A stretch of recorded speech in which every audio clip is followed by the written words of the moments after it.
ജീവമൊഴി കാൽവരിനാഥന്റെ സ്നേഹമൊഴി തിരുനിറത്താൽ ജീവനേകും യേശുനാഥന്റെ ജീവമൊഴി ജീവധാര ജീവധാര ജീവധാര.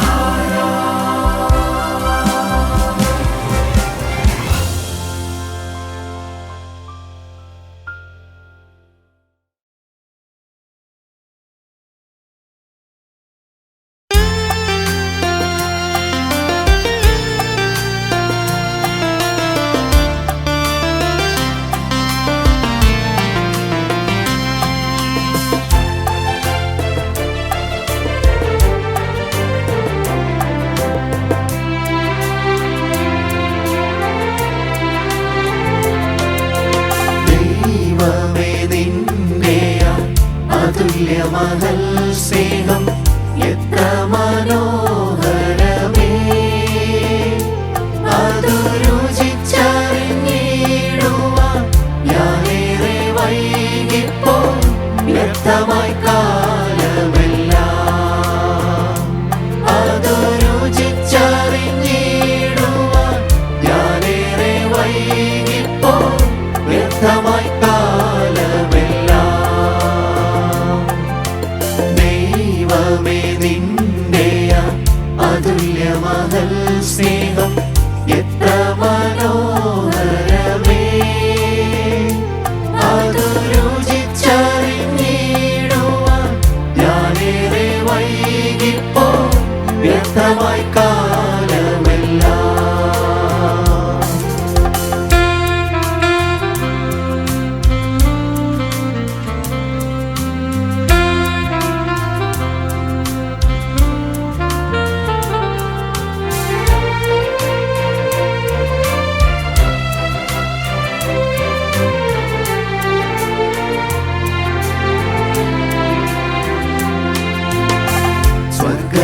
സ്വർഗസിംഹാസനെ കണ്ണുകളുയർത്തുവാൻ ഞാനൊട്ടും യോഗ്യനല്ലേ.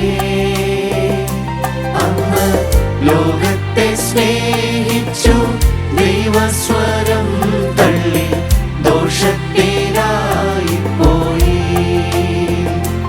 അന്ന് ലോകത്തെ സ്നേഹിച്ചു ദൈവസ്വരം തള്ളി ദോഷത്തിലായി പോയി.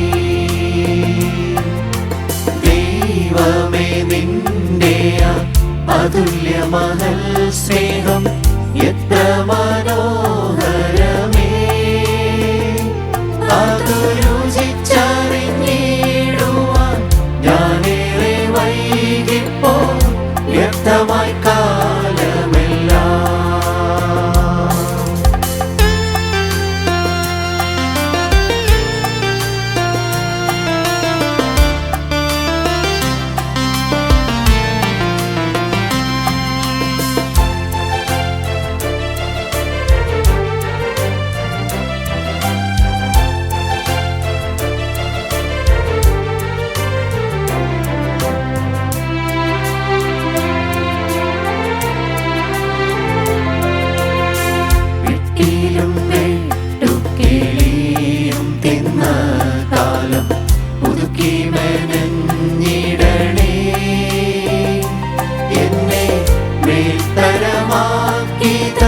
സ്നേഹം പകർന്നിടാൻ തിരുവുള്ളമാകണമേ.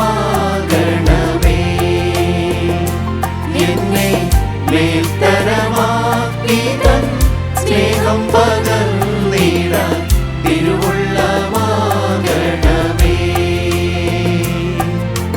ദൈവമേ നിന്റെ അതുല്യമഹൽ സ്നേഹം എത്ര മനോഹരമേ,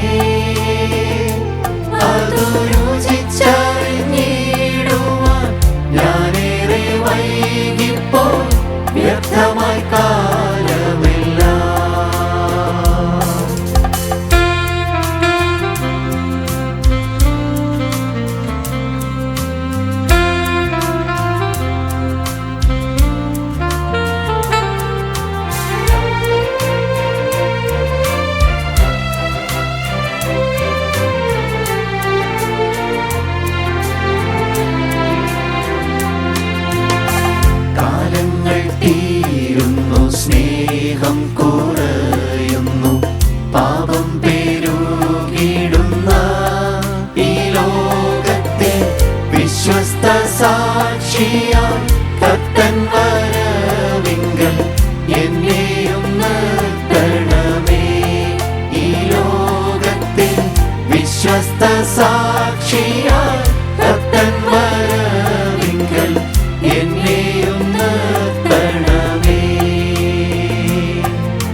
ദൈവതിരുനാമത്തിന് മഹത്വം ഉണ്ടാവട്ടെ. കർത്താവായ യേശു ക്രിസ്തുവിൻ്റെ തിരുവചനം കേൾപ്പാൻ ഒരിക്കൽ കൂടി നമുക്ക് അവസരം ലഭിച്ചിരിക്കുകയാണ്.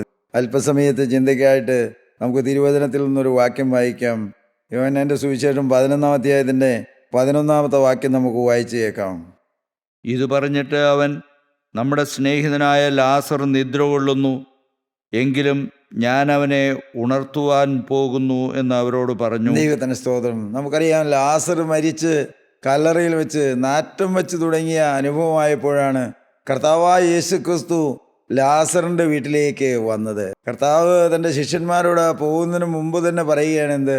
ലാസർ നിദ്ര കൊള്ളുന്നു, ഞാൻ അവനെ ഉണർത്തുവാൻ പോകുന്നു എന്ന്. പ്രിയപ്പെട്ടവരെ, നിദ്ര എന്ന് നാം കേൾക്കുമ്പോൾ മരണമാണ് നമ്മുടെ മനസ്സിൽ എപ്പോഴും വരുന്നത്. എന്നാൽ മരണവും നിദ്രയും എന്നുള്ള വാക്കും തമ്മിൽ വ്യത്യാസമുണ്ട്. പ്രിയപ്പെട്ടവരെ, ഈ ലാസർ നിദ്ര കൊള്ളുകയാണെന്നാണ് കർത്താവ് പറഞ്ഞത്. കാരണം ലാസർ ഒരു ഭക്തനായിരുന്നു, അവൻ ദൈവത്തോടു കൂടെ ജീവിച്ചവനായിരുന്നു. കർത്താവായ യേശു ക്രിസ്തു കൂടെ കൂടെ വരികയും അവരുടെ സൽക്കാരമെല്ലാം ഏറ്റുവാങ്ങുകയും ചെയ്ത ഒരു ഭവനത്തിലുള്ള വ്യക്തിയായിരുന്നു. കർത്താവ് പറഞ്ഞു, ലാസർ മരിച്ച് അവനെ കല്ലറയിൽ വെച്ചുവെങ്കിലും യേശുക്രിസ്തു പറയുന്നു, അവൻ നിദ്ര കൊള്ളുകയാകുന്നു, അവനെ ഞാൻ ഉണർത്തുവാൻ പോവുകയാണെന്ന്. ഈ ഭക്തന്റെ മരണം ഒരു നിദ്രയാണെന്ന് നാം തിരുവചനത്തിൽ വായിക്കുന്നുണ്ട്.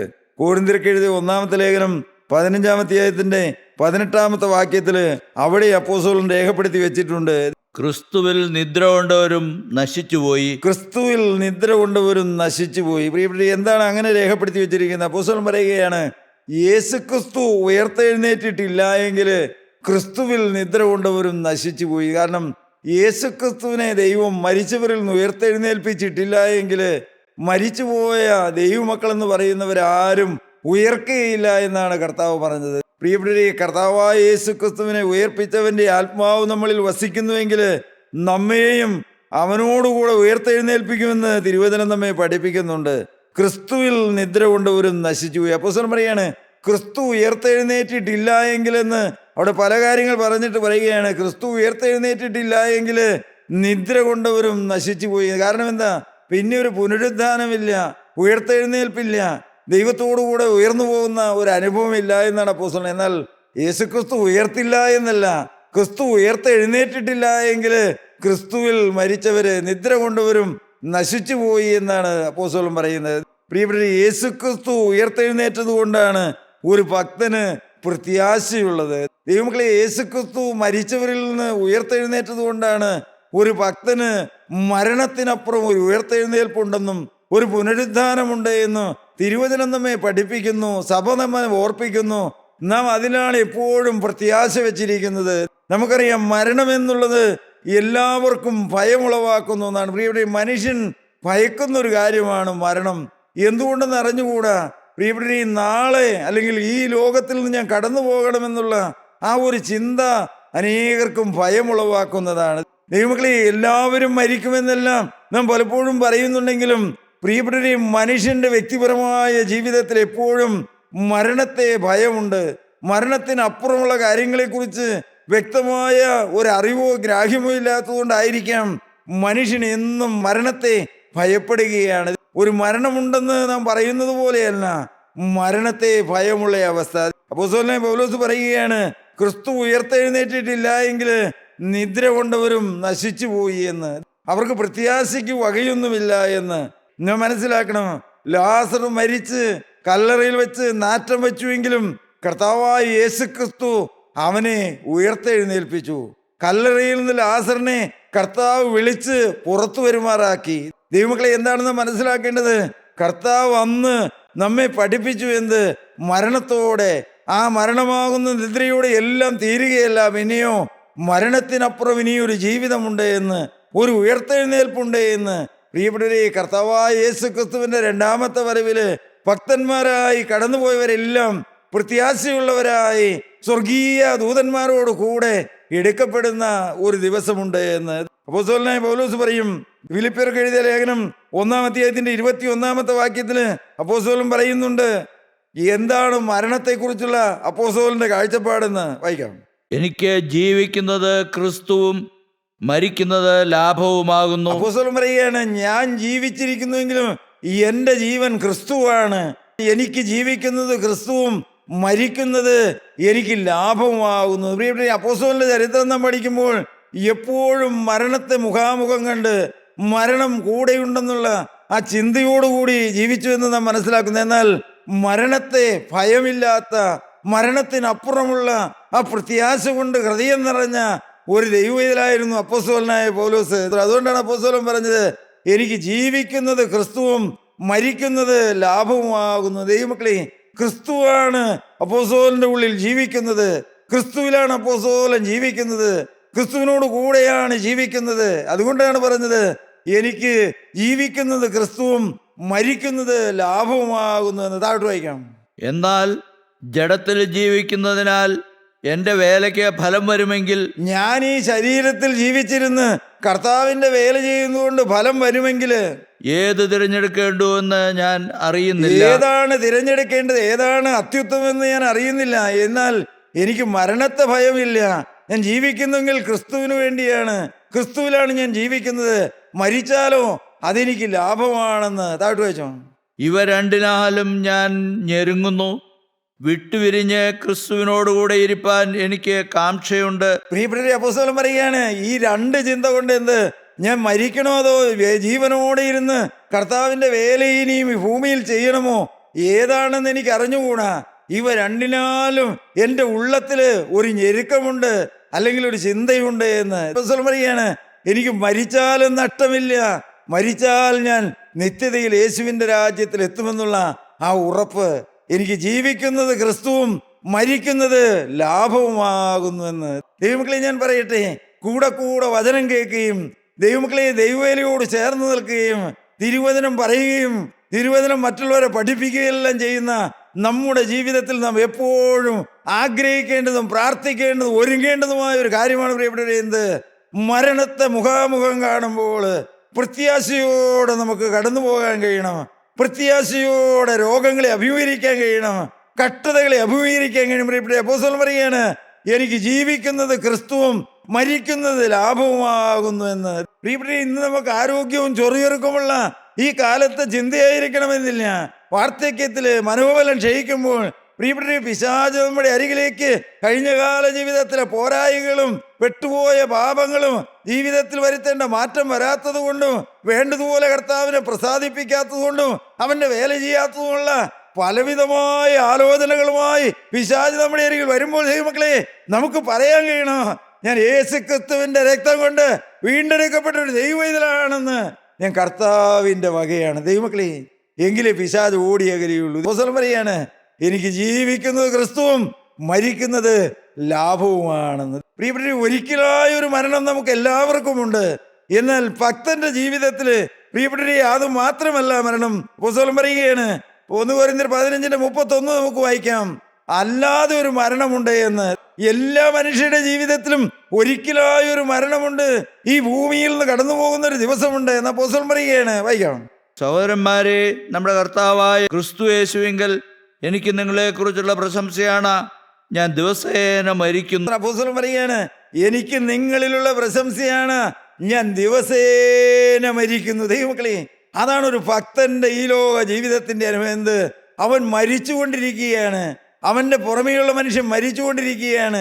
ഞാൻ ദിവസേന മരിക്കുന്നു. ഒരിക്കലായിട്ടൊരു മരണമുണ്ട്. അതാണ് അപ്പോസ്തലൻ ആദ്യം പറഞ്ഞത്, എനിക്ക് ജീവിക്കുന്നത് ക്രിസ്തുവും മരിക്കുന്നത് ലാഭമാണ്. എന്നാൽ ഇവിടെ പറയുകയാണ്, ഞാൻ ദിവസേന മരിക്കുന്നു. വായിക്കുന്നതായിട്ട്, ഞാൻ എഫേസോസിൽ വെച്ച് മൃഗയുദ്ധം ചെയ്തത് വെറും മാനുഷം എന്ന് വരികിൽ എനിക്ക് എന്ത് പ്രയോജനം? അപ്പോസ്തലൻ പറയാണ്, എഫേസോസിൽ വെച്ച് മൃഗയുദ്ധം ചെയ്യേണ്ടി വന്നു, ഓരോ മൃഗത്തോടുകൂടെ യുദ്ധം ചെയ്ത് ജയിക്കേണ്ടി വന്നു എന്ന്. ഇവിടെ ചില ഐതിഹ്യങ്ങളിലൊക്കെ എഴുതി വെച്ചിട്ടുണ്ട്. അപ്പോസ്തലനായ പൗലോസിനെ ആ യുദ്ധം ചെയ്യുവാൻ ആ മൃഗത്തിന്റെ മുമ്പിലേക്ക് വിട്ടപ്പോൾ ദൈവമക്കളെ, ആ മൃഗം ചലനമറ്റ് നിശ്ചലമായി നിന്നു എന്ന്. നേരാണെന്ന് അറിഞ്ഞുകൂടാ പ്രിയപ്പെട്ടവരെ, അനങ്ങാൻ കഴിഞ്ഞില്ല എന്ന് അപ്പോസ്തലൻ പറയുകയാണ്. ഞാൻ എഫേസോസിൽ വെച്ച് മൃഗയുദ്ധം ചെയ്തത് വെറുതെയല്ല. ദൈവമക്കളെ, എന്തിനു വേണ്ടിയാ ആ കഷ്ടതയും ആ പീഡകളും ഈ ത്യാഗമെല്ലാം അനുഭവിച്ച് നിന്നത്? വരുവാനുള്ള പ്രത്യാശയെ ഓർത്താണ്. പ്രിയപ്പെട്ടവരെ, അപ്പോസ്തലൻ പറയുകയാണ്, എനിക്ക് മരിക്കുന്നത് ലാഭമാണ്, ജീവിക്കുന്നുവെങ്കിൽ ഞാൻ ക്രിസ്തുവിന് വേണ്ടി ജീവിക്കുമെന്ന്. ദൈവമക്കളെ, മരണത്തെ ഭയമില്ലാത്ത ഒരനുഭവം. എന്താ കാരണം? നല്ല ഉറപ്പുണ്ട്, മരിച്ചാൽ ഞാൻ യേശുവിനോട് കൂടെയാണെന്ന്. മരണത്തിനപ്പുറം എൻ്റെ ആത്മാവ് ദൈവരാജ്യത്തിലാണെന്ന്. അതെങ്ങനെ മനസ്സിലായി പ്രിയപ്പെട്ടവരെ? ഇവിടെ ജീവിക്കുമ്പോഴും ക്രിസ്തുവിനോട് കൂടെയാണ്. നാം മനസ്സിലാക്കണം ദൈവമക്കളെ, ക്രിസ്തു നമ്മുടെ ഹൃദയത്തിൽ വസിക്കുന്നുവെങ്കിൽ മാത്രമേ നമുക്ക് പ്രത്യാശ ലഭിക്കുകയുള്ളൂ. ക്രിസ്തുവിനോടുകൂടെ ജീവിക്കുന്നുവെങ്കിൽ മാത്രമേ നമുക്ക് വരാനിരിക്കുന്ന നിത്യതയെക്കുറിച്ചുള്ള പ്രത്യാശ ലഭിക്കുകയുള്ളൂ. നാം ചിന്തിച്ച് നോക്കണം, ക്രിസ്തു നമ്മുടെ ഹൃദയത്തിൽ വസിക്കുന്ന ആ ഭാഗ്യകരമായ അനുഭവം നമുക്ക് കിട്ടിയിട്ടുണ്ടോ എന്ന്.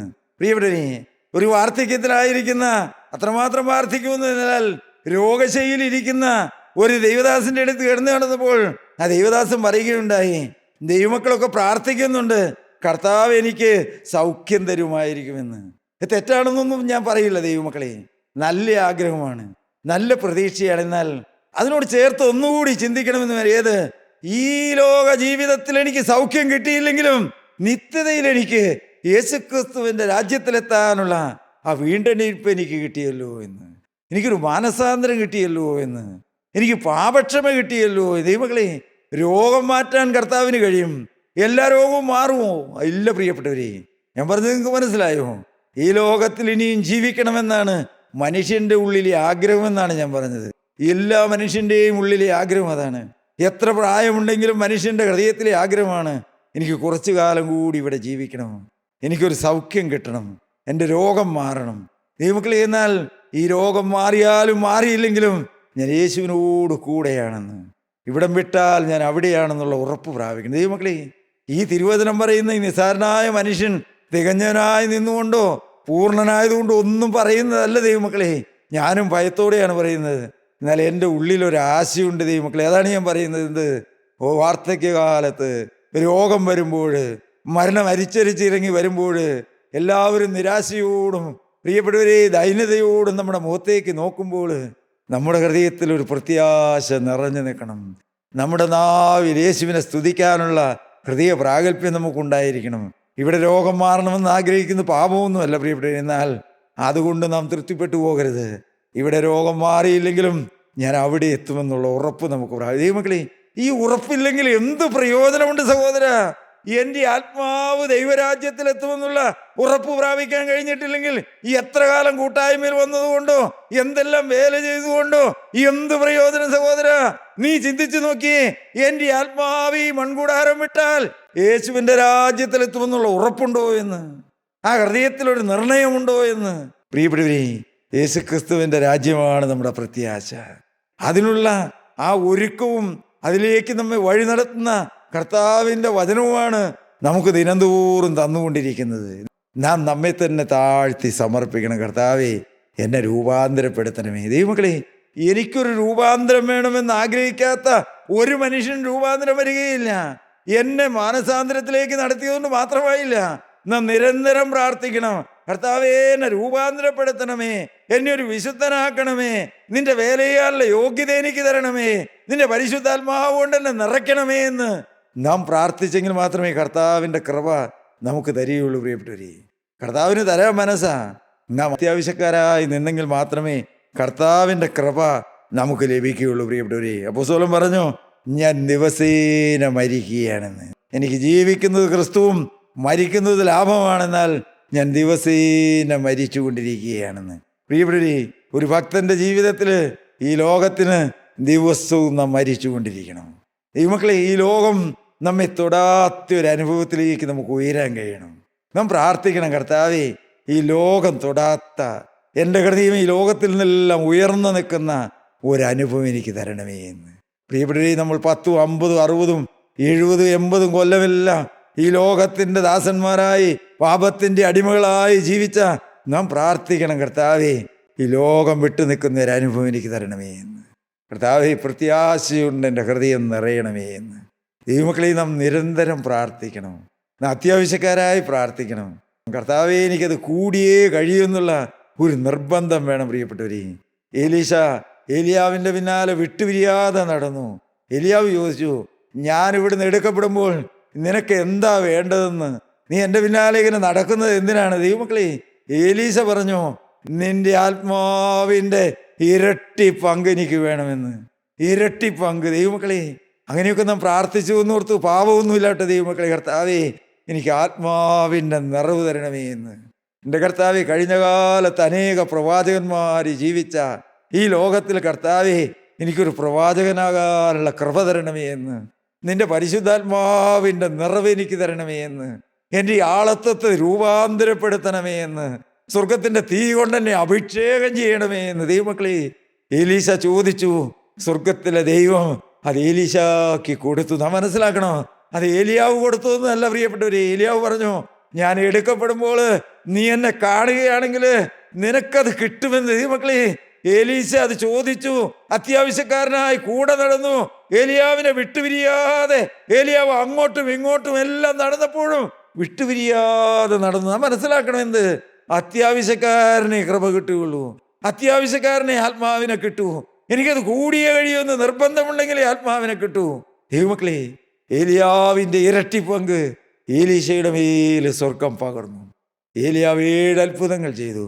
എലീശ 14 അത്ഭുതങ്ങൾ ചെയ്തു. ദൈവമക്കളെ, നമുക്കും പ്രാർത്ഥിക്കാം, നിന്റെ കർത്താവേ നിന്റെ പരിശുദ്ധാത്മാവ് കൊണ്ട് ഞങ്ങളെ നിറയ്ക്കണമേ എന്ന്.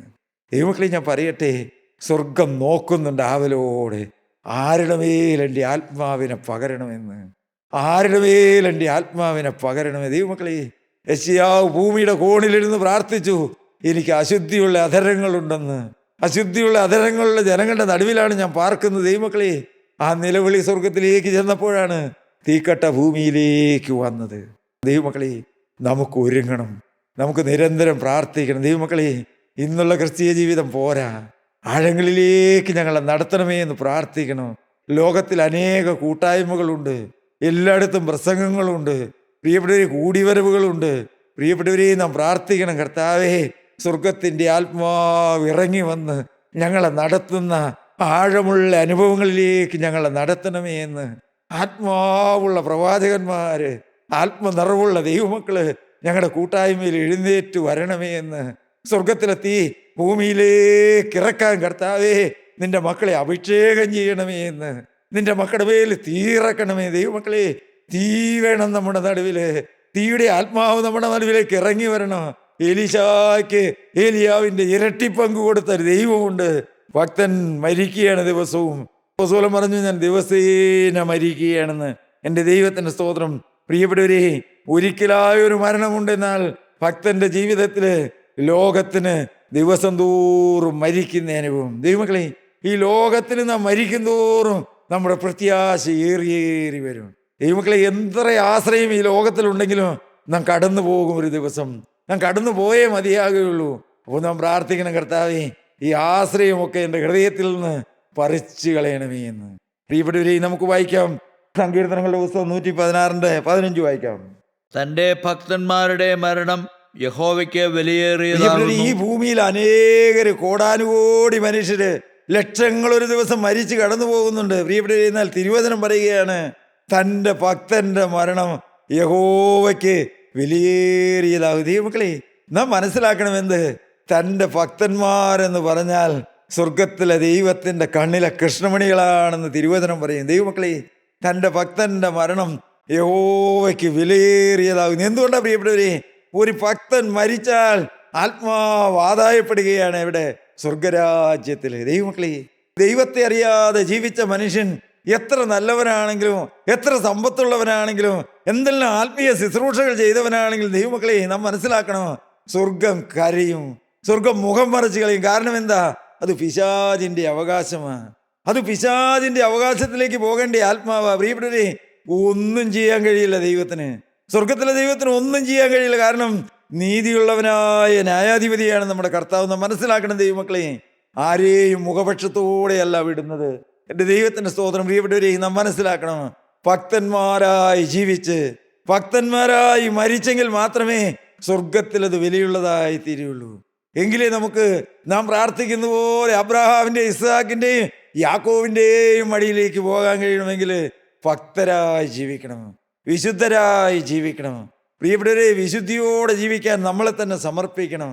തൻ്റെ ഭക്തന്റെ മരണം യഹോവയ്ക്ക് വിലയേറിയതാകുന്നു. വെളിപ്പാട് 14:13 പറയും, ഞാൻ സ്വർഗത്തിൽ നിന്ന് ഒരു ശബ്ദം ഞാൻ കേട്ടു. സ്വർഗത്തിൽ നിന്നൊരു ശബ്ദം കേട്ടു.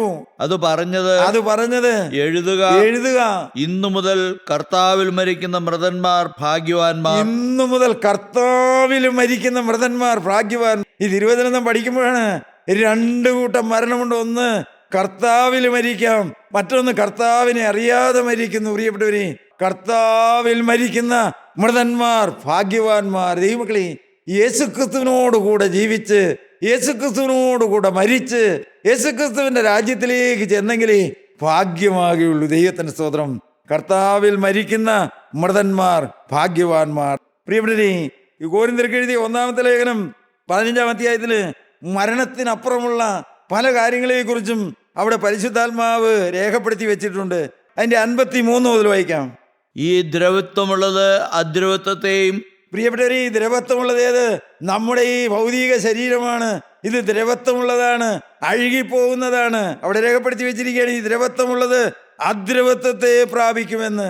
ദ്രവത്വമില്ലാത്ത ഈ ശരീരമല്ലാത്ത ഒരു പുതുശരീരം നമുക്ക് ലഭിക്കും. വായിക്കാം. ഈ മർത്യമായത് അമർത്തത്വത്തെയും.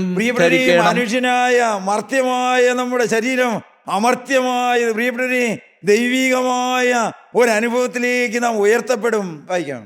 ഈ ദ്രവത്വമുള്ളത് അദ്രവത്വത്തെയും ഈ മർത്യമായത് അമർത്തത്വത്തെയും ധരിക്കുമ്പോൾ മരണം നീങ്ങി ജയം വന്നിരിക്കുന്നു. ഈ മരണം, ഈ ദൈവത്തിന്റെ വചനം നമ്മെ ഓർപ്പിക്കുകയാണ്. ഈ ദ്രവത്വമുള്ളത് മർത്യമായത് നീങ്ങിന അമർത്യമായതും മരണമില്ലാത്തതുമായ പ്രിയപ്പെട്ടവരെ അമർത്യമായ അനുഭവത്തിലേക്ക് ഉയർത്തപ്പെടുമ്പോൾ മരണം നീങ്ങി ജയം വന്നിരിക്കുന്നു. വായിക്കാം. എന്ന് എഴുതിയ വചനം നിവൃത്തിയാകും. ഹേ മരണമേ, നിന്റെ ജയം എവിടെ? പ്രിയപ്പെട്ടവരെ, അവിടെ ചോദിച്ചിരിക്കുകയാണ്, ഹേ മരണമേ, നിന്റെ ജയം എവിടെ? ഹേ മരണമേ, നിന്റെ വിഷമുള്ള എവിടെ? ഹേ മരണമേ, നിന്റെ വിഷമുള്ള എവിടെ? പ്രിയപ്പെട്ടവരെ, അത് ഈ ഭൂമിയിലെ മനുഷ്യരാരും ചോദിക്കുന്നതല്ല. എന്റെ ദൈവത്തിന് ദൈവമക്കളെ, കാലാകാലങ്ങളിൽ മരിച്ച് ഉയർത്തെഴുന്നേറ്റ് കർത്താവിന്റെ വരവില് ഉയർത്തെഴുന്നേൽക്കുന്ന വിശുദ്ധന്മാരും ഈ ഭൂമിയിൽ ജീവനോടിരുന്ന് മരണം കാണാതെ ഈ മർത്യമായ ശരീരം നൊടിനേരം കൊണ്ട് അമർത്യമായ രൂപാന്തരം പ്രാപിച്ച ശരീരമുള്ളവരും അവരൊരുമിച്ച് മധ്യാകാശത്തില് പ്രിയപ്പെട്ടവരെ പറന്നുയരുമ്പോൾ അവര് പാടുന്ന പാട്ടാണെന്ത്? ആ മരിച്ചു പോയിട്ട് ഉയർത്തെഴുന്നേറ്റവര് ചോദിക്കുകയാണ്, ഹേ മരണമേ, നിന്റെ ജയം എവിടെയെന്ന്. എന്റെ ദൈവത്തിന് സ്തോത്രം. ഹേ മരണമേ, നിന്റെ ജയം എവിടെ? എന്താ പ്രിയപ്പെട്ടവർ ചോദിക്കാൻ കാരണം? ഞങ്ങൾ മരണത്തെ ജയിച്ചിരിക്കുന്നു, ഞങ്ങൾ ഉയർത്തെഴുന്നേറ്റിരിക്കുന്നു, മരണത്തിന് ഞങ്ങളെ കീഴടക്കാൻ കഴിഞ്ഞില്ല എന്ന്. പ്രിയപ്പെട്ടവരെ, അപ്പോൾ നൊടിയുടെ കൊണ്ട് രൂപാന്തരപ്പെട്ട് മരണം കാണാതെ എടുക്കപ്പെട്ട വിശുദ്ധന്മാര് ചോദിക്കുകയാണ്, ഹേ മരണമേ, നിന്റെ വിഷമുള്ള എവിടെയെന്ന്. മരണമാകുന്ന ആ വിഷമുള്ള ഞങ്ങളെ കുത്താതെ തന്നെ ഞങ്ങൾ രൂപാന്തരപ്പെട്ട് എടുക്കപ്പെട്ടിരിക്കുകയാണെന്ന്. ഈ മരണമേ, നിന്റെ ജയം എവിടെ? ഈ മരണമേ, നിന്റെ വിഷമുള്ള എവിടെ?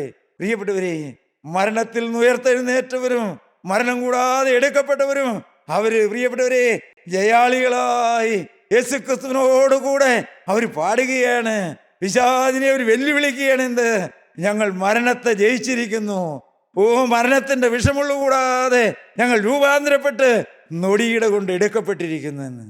കർത്താവായ യേശുക്രിസ്തുവിന്റെ വരവില് നാം എടുക്കപ്പെടുമ്പോൾ പ്രിയപ്പെട്ട ഒരു വിശുദ്ധന്മാരോട് ചേർന്ന് അല്ല നാം ഈ ഭൂമിയിൽ ശരീരത്തിലിരിക്കുന്നുവെങ്കിൽ നാം നൊടിയുടെ കൊണ്ട് രൂപാന്തരപ്പെട്ട് ഉയർത്തെഴുന്നേറ്റവരോട് കൂടെ എടുക്കപ്പെടുമ്പോൾ നമുക്ക് പാടാൻ കഴിയും. പ്രിയപ്പെട്ടവരെ, ഓ ഈ വീണ്ടെടുപ്പിന്റെ ഗാനം, ഓ ജയത്തിന്റെ ഗാനം, പിശാചിനെ വെല്ലുവിളിക്കുന്ന ഗാനം, യേശുക്രിസ്തുവിലൂടെയുള്ള ആ ജയം നേടിയ വീണ്ടെടുപ്പ് കിട്ടിയ മാനസാന്തരത്തിന്റെ അനുഭവത്തിൽ കടന്നുപോയ പ്രത്യാശയോടെ ഈ ഭൂമിയിൽ ജീവിച്ച് കടന്നുപോയ ഭക്തന്മാരോട് കൂടെ നമുക്കും ഉയർത്തെഴുന്നേറ്റ് കർത്താവായ യേശുക്രിസ്തുവിനെ മധ്യാകാശത്തിൽ എതിരേൽക്കുവാൻ അന്ന് നമുക്ക് പറന്നുയരണം. പ്രിയപ്പെട്ടവരെ, അന്ന് നാം മണ്ണിനടിയിലാണെങ്കിൽ അന്ന് നമ്മുടെ കല്ലറ തുറക്കും. അന്ന് നാം നൊടിയുടെ കൊണ്ട് എഴുന്നേറ്റ് വരും. അല്ല, നാം ഈ ശരീരത്തിൽ ഇരിക്കുകയാണെങ്കിൽ നൊടിയുടെ കൊണ്ട് നാം രൂപാന്തരപ്പെടും. പ്രിയപ്പെട്ടവരെ, അന്ന് നാം എടുക്കപ്പെടും. നമുക്കതിനായി ഒരുങ്ങാം, സമർപ്പിക്കാം. കർത്താവേ, നിന്റെ രണ്ടാമത്തെ വരവില് എടുക്കപ്പെടുന്ന വിശുദ്ധന്മാരുടെ നിരയിൽ നിൽപ്പാൻ ഞങ്ങളെ ഒരുക്കണമേ, ഞങ്ങളെ ശുദ്ധീകരിക്കണമേ. നിന്റെ രക്തം കൊണ്ട് ഞങ്ങളെ ഇനിയും കഴുകണമേ. നിന്റെ വരവിന്റെ പ്രത്യാശ കൊണ്ട് ഞങ്ങളെ നിറയ്ക്കണമേ. ദൈവനാമം മഹത്വപ്പെടുവാൻ